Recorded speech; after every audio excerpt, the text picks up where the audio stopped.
Shalom and good day all, this is Tehillim29 back again for another graphic novel review, and in this graphic novel review I'll be covering Soulfinder Volume 4, Tunnel Hounds by Douglas Ernst. So starting off with first things first, does this cover in any way, shape or form connect to something that is happening inside with the story? Sure enough it does, to which I give it an 8 out of 10.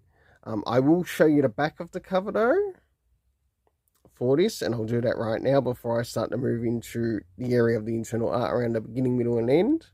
And this is just the back of the book.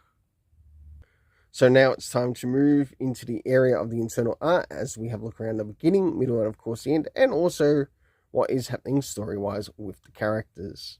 So this is around the beginning of the book, to which we learn that this is taking place in Vietnam, known as the Iron Triangle.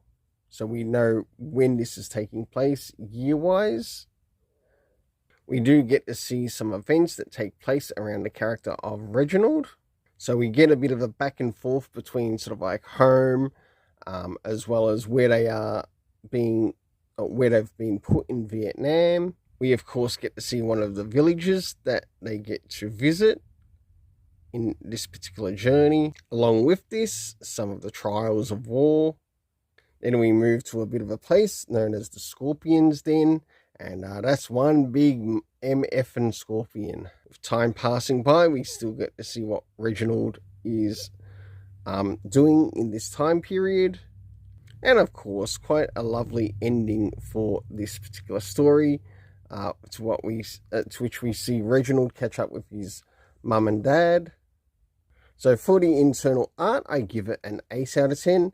Next is the area of the story, consisting of the areas of to which the rating consists of time, location, cast, as well as pros and cons within the story. So starting off with first things first, what do we get to see time-wise? We get to see 3 years earlier. We have 24 hours later. I nearly said 28. That would have been an error on my part. 3 a.m. the next day. 11 p.m, of course, basically the next day, 6 a.m, and also 9 months later, so after his time of service in this particular story. Next is the area of the location, to which we have first things taking place in the past with Reginald, as we get to see what's happening with him in Vietnam. We then return to the area of his home in Texas. We get to see a bit of a hospital, as well as a village, as well as the Scorpion's Den, which is towards the end of the book, about mid to end into the book. Next is the cast of characters, consisting of Lancaster, Jolene. We of course had Reginald, Blassie, and of course, we do get a small mention of the cult of Blackfire, but I think that's just mainly to set us up for what's coming next. Next is the area of the pros and cons in this. It came across like a fresh new story, which is transitioning us to see things through like a different character's perspective, which I really quite liked. And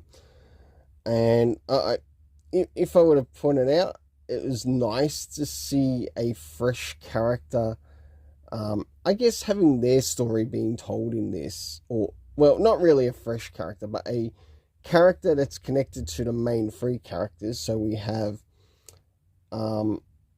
Patrick Ressa, Reginald, and Detective Chua. Seeing Chua wasn't in this one. Now, my only cons to this is that there was sort of like no cast of character profile put in the beginning of the book, just to let the audience know which characters will be appearing, or which main characters will be appearing. Overall, I really enjoyed the story, to which I give it an 8 out of 10. Until then, let's keep it colourful and have yourself an awesome day.